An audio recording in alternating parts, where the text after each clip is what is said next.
प्रधानमंत्री नरेंद्र मोदी ने कहा, सरकार ने साबित कर दिया है कि बेहतर नीतियों और इच्छा शक्ति से गरीबी दूर की जा सकती है। मिजोरम और छत्तीसगढ़ विधानसभा चुनाव के पहले चरण के लिए प्रचार जोरों पर। प्रचार अभियान कल शाम समाप्त होगा। सरकार ने प्याज की कीमतों पर नियंत्रण के लिए 25 रुपए प्रति किलो के रियायती मूल्य पर खुदरा बिक्री शुरू की। नेपाल के भूकंप प्रभावित क्षेत्रों में राहत और बचाव कार्य जारी। गोवा में राष्ट्रीय खेलों में गुजरात के सुनील जोलिया जिनाभाई ने 3000 मीटर स्टीपल चेज में नया रिकॉर्ड बनाया। और आईसीसी क्रिकेट विश्व कप में बेंगलुरू में वर्षा बाधित मैच में पाकिस्तान ने न्यूजीलैंड को डकवर्थ लुईस नियम के आधार पर 21 रन से हराया। अहमदाबाद में ऑस्ट्रेलिया और इंग्लैंड के बीच मैच जारी। समाचार संध्या के साथ मैं जागृति शर्मा। प्रधानमंत्री नरेंद्र मोदी ने कहा है कि भारत बाधाओं से मुक्त होकर आगे बढ़ रहा है। उन्होंने कहा कि भारत हर क्षेत्र में नई ऊंचाइयां हासिल कर रहा है, चाहे वे स्टार्टअप हो, मोबाइल विनिर्माण हो अथवा डिजिटल लेन-देन हो। श्री मोदी आज शाम नई दिल्ली में हिंदुस्तान टाइम्स लीडरशिप समिट को संबोधित कर रहे थे। प्रधानमंत्री ने कहा कि चंद्रयान-3 की सफलता से हर देशवासी में एक नया आत्मविश्वास जगा है। इससे ये पता चलता है कि हम हर क्षेत्र में उत्कृष्टता हासिल कर सकते हैं। प्रधानमंत्री ने कहा कि रीशेपिंग इंडिया से बियॉन्ड बैरियर्स तक की यात्रा ने देश के उज्जवल भविष्य की नींव रखी है। उन्होंने कहा कि इस नींव पर विकसित और समृद्ध भारत का निर्माण होगा। आपने एचटी समिट के माध्यम से दुनिया को संदेश दिया कि भारत एक बेहतर भविष्य के रास्ते पर आगे बढ़ रहा है। तो आपकी थीम है बियॉन्ड बैरियर्स, कि देश की जनता इस बार सारे बैरियर्स तोड़कर हमारा समर्थन करने वाली है। प्रधानमंत्री ने कहा कि सरकार ने साबित कर दिया है कि बेहतर नीतियों और इच्छा शक्ति से गरीबी दूर की जा सकती है। उन्होंने कहा कि इस देश के सामने असली बाधा वंशवाद की राजनीति और भाई भतीजावाद है। श्री मोदी ने कहा कि पहले भारत आतंकी हमलों के बाद दुनिया से मदद की अपील करता था, लेकिन अब हमलों में शामिल तत्व दुनिया से उन्हें बचाने की अपील करते हैं। श्री मोदी ने कहा कि भारत के कार्यों ने दुनिया की मानसिकता को बदला है। उन्होंने कहा कि अनुच्छेद 370 हटने के बाद जम्मू कश्मीर में आतंकवाद खत्म हो रहा है और पर्यटन बढ़ रहा है। श्री मोदी ने कहा कि भारत जलवायु संकट के समाधान के लिए वैश्विक लक्ष्यों को प्राप्त करने में दुनिया का नेतृत्व कर रहा है। प्रधानमंत्री ने कहा कि भारत का बढ़ता मध्यम वर्ग गरीबी में कमी एक बड़ी अर्थव्यवस्था का आधार बन रहा है। भारत में बढ़ता हुआ मिडिल क्लास और कम होती हुई गरीबी, ये दो फैक्टर्स एक बहुत बड़ी इकोनॉमिक साइकिल का आधार बन रहे हैं। जो लोग गरीबी से बाहर निकल रहे हैं, जो न्यू मिडिल क्लास का हिस्सा बन रहे हैं, वो लोग अब देश की कंजम्पशन ग्रोथ गति को गति देने वाली बहुत बड़ी फोर्स के रूप में उभर रहे हैं। ये समाचार हमारी वेबसाइट newsonair.gov.in/hindi और हमारे mobile app news on AIR पर भी उपलब्ध हैं। ये आकाशवाणी है। विधानसभा चुनावों के लिए प्रचार अभियान तेज हो गया है। भारतीय जनता पार्टी के वरिष्ठ नेता और प्रधानमंत्री नरेंद्र मोदी ने मध्य प्रदेश के रतलाम में एक रैली में कहा कि भाजपा की डबल इंजन सरकार की सभी योजनाएं महिला सशक्तिकरण और जनजातीय कल्याण पर केंद्रित हैं। भाजपा के वरिष्ठ नेता और गृहमंत्री अमित शाह ने आज मध्य प्रदेश में शिवपुरी जिले के करेरा में एक जनसभा में कहा कि नरेंद्र मोदी सरकार त्वरित निर्णय लेती है। कांग्रेस ने भी महालोक संपर्क अभियान शुरू कर दिया है। मध्य प्रदेश में बालाघाट जिले के कटंगी में एक सभा में कांग्रेस के राष्ट्रीय अध्यक्ष मल्लिकार्जुन खड़गे ने कहा कि कांग्रेस पार्टी गरीबों और मजदूरों और समाज में दबे कुचले लोगों के लिए काम करती है। एक रिपोर्ट। मध्य प्रदेश में आज का दिन राजनीतिक सरगर्मियों से भरा रहा। भाजपा ने अपने सभी दिग्गज नेताओं को मैदान में उतार दिया। प्रधानमंत्री नरेंद्र मोदी के साथ गृह मंत्री अमित शाह, रक्षा मंत्री राजनाथ सिंह और भाजपा के राष्ट्रीय अध्यक्ष जेपी नड्डा ने कई सभाएं और रैलियां की, जबकि कांग्रेस के प्रचार की कमान राष्ट्रीय अध्यक्ष मल्लिकार्जुन खड़गे और पूर्व मुख्यमंत्री कमलनाथ और दिग्विजय सिंह ने संभाली। वहीं राज्य में मुख्य निर्वाचन पदाधिकारी द्वारा प्रदेश के मतदाताओं की सुविधा के लिए COMP के नाम से व्हाट्सएप चैटबोट लॉन्च किया गया है। इससे प्रदेश के मतदाताओं को निर्वाचन संबंधी महत्वपूर्ण जानकारियां आसानी से मिल सकेंगी। संजीव शर्मा, आकाशवाणी समाचार, भोपाल। राज्य में 17 नवंबर को वोट डाले जाएंगे। कांग्रेस के पूर्व राष्ट्रीय अध्यक्ष राहुल गांधी ने आज छत्तीसगढ़ के जगदलपुर और खरसिया में चुनावी सभाएं की। श्री गांधी ने कहा कि कांग्रेस ने आदिवासियों से किया हर वायदा पूरा किया है। छत्तीसगढ़ में पहले चरण के लिए 20 विधानसभा क्षेत्रों में 7 नवंबर को मतदान होगा। इन विधानसभा क्षेत्रों में चुनाव प्रचार का कल अंतिम दिन है। इस बीच बस्तर संभाग के कुछ इलाकों में माओवादी हिंसा की घटनाएं सामने आई हैं। छत्तीसगढ़ में बस्तर संभाग के नारायणपुर जिले के कौशलनार में आज शाम माओवादियों ने एक भाजपा नेता की उस समय हत्या कर दी जब वे चुनाव प्रचार कर रहे थे। मारे गए भाजपा नेता पार्टी के जिला उपाध्यक्ष थे। इस बीच पहले चरण के चुनाव में दुर्गम और माओवाद प्रभावित पोलिंग बूथों के लिए मतदान दलों को आज से ही रवाना करना शुरू कर दिया गया है। सुकमा जिले में 42 मतदान दलों को और बीजापुर जिले में 34 मतदान दलों को हेलीकॉप्टरों के जरिए मतदान केंद्रों तक पहुंचाया जा रहा है। विकल्प शुक्ला, आकाशवाणी समाचार, रायपुर।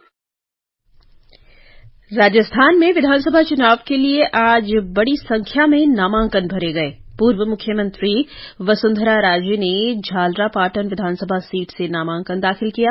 नाथद्वारा से कांग्रेस के वरिष्ठ नेता सीपी जोशी ने नामांकन पत्र भरा। एक रिपोर्ट। भाजपा की ओर से आज नामजदगी का पर्चा भरने वालों में जयपुर की झोटवाड़ा सीट से कर्नल राज्यवर्धन राठौड़, चित्तौड़गढ़ से नरपत सिंह राजवी, रामगंज मंडी से मदन दिलावर, खंडार से जितेंद्र गोटवाल और चौमू से रामलाल शर्मा का नाम प्रमुख है। कांग्रेस की ओर से आज कई वरिष्ठ नेताओं ने नामांकन भरा है, जिनमें लालसोट से प्रसादी लाल मीणा, उदयपुर से गौरव वल्लभ, श्री माधोपुर सीट से दीपेंद्र सिंह के नाम प्रमुख हैं।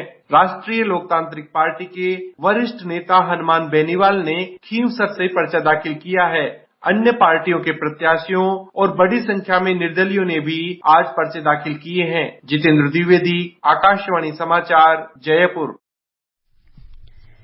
भारतीय जनता पार्टी के वरिष्ठ नेता और केंद्रीय सूचना और प्रसारण मंत्री अनुराग सिंह ठाकुर आज हैदराबाद में एक चुनावी रैली में शामिल हुए।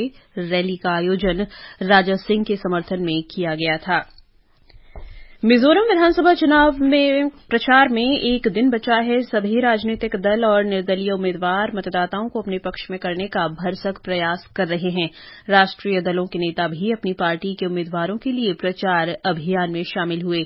कांग्रेस नेता और सांसद शशि थरूर ने आइजोल में कहा कि कांग्रेस पार्टी हमेशा देश में विविधता का समर्थन करती रही है।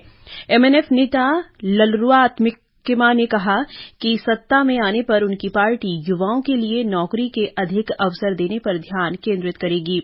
जोरम पीपुल्स पार्टी ने राज्य की संस्कृति, परंपरा और मिजो लोगों की धार्मिक मान्यताओं की रक्षा का संकल्प लिया। राज्य में चुनाव प्रचार कल खत्म हो जाएगा। तेलंगाना में चुनाव के लिए कल अधिसूचना जारी होने के साथ ही नामांकन प्रक्रिया शुरू हो गई है। राज्य में 30 नवंबर को मतदान होगा। मिजोरम में विधानसभा चुनाव के लिए प्रचार चरम पर है। मणिपुर में सामान्य स्थिति बहाल करने के प्रयास में गड़बड़ी की आशंका वाले क्षेत्रों में सुरक्षा बलों का तलाशी अभियान जारी है।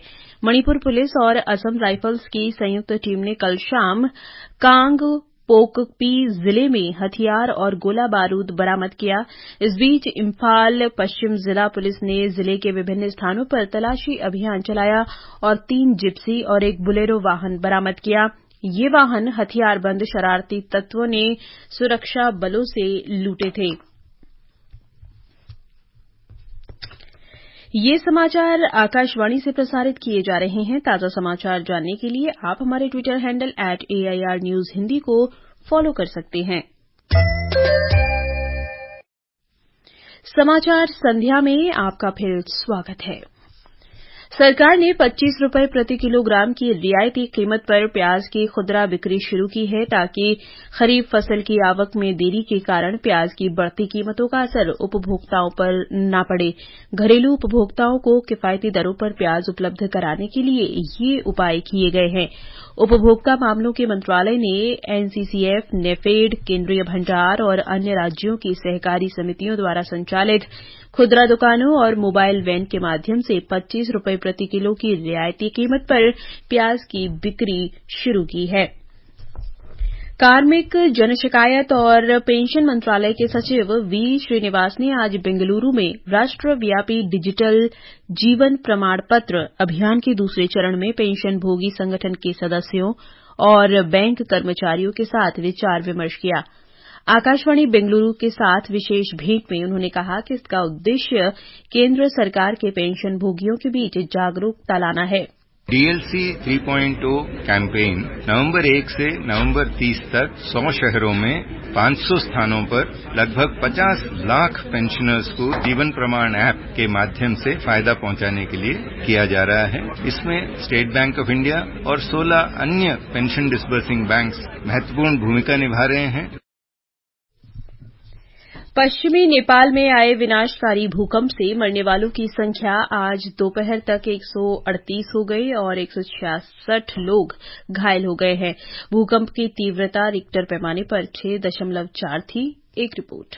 भूकंप का केंद्र जाजरकोट में था। नेपाल पुलिस के अनुसार जाजरकोट में 100 लोगों की और निकटवर्ती जिले पश्चिम रुकुम में 38 लोगों की मृत्यु हुई है। भूकंप के झटके से सैकड़ों मकान ढह गए हैं। प्रधानमंत्री पुष्प कमल दहल ने डॉक्टरों के दल और राहत सामग्री के साथ भूकंप प्रभावित इलाकों का दौरा किया। सरकार ने भूकंप प्रभावित जाजरकोट और रुकुम पश्चिम जिलों के लिए 50-50 करोड़ रुपए देने का फैसला किया है। नेपाल में भारतीय दूतावास ने भारतीयों के लिए एक आपातकालीन संपर्क नंबर 09979851316807 जारी किया है। नेपाल पोखरा से श्वेता सिंह की रिपोर्ट के साथ समाचार कक्ष से मनीषा खन्ना। प्रधानमंत्री नरेंद्र मोदी ने नेपाल में भूकंप के कारण हुए जानमाल के नुकसान पर दुख व्यक्त किया है।